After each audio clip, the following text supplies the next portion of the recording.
If you are having back pain with standing, walking, or tingling in the leg that is preventing you from sleeping, playing with your kids or grandkids, doing yard work, or shopping, and making you feel you are missing out on life, you must watch this. Yoga is one of the most effective ways to help you feel better fast.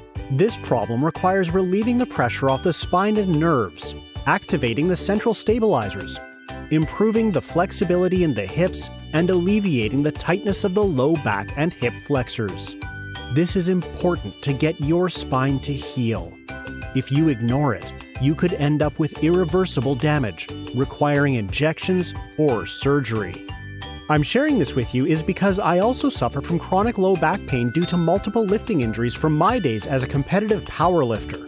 This had resulted in my own inability to sleep, play with my kids, work, and enjoy life, which I've been able to improve through yoga. I know what you're going through because I've been there. If you're serious about wanting to get better quickly, sign up for my free Yoga for Back Pain workshop below.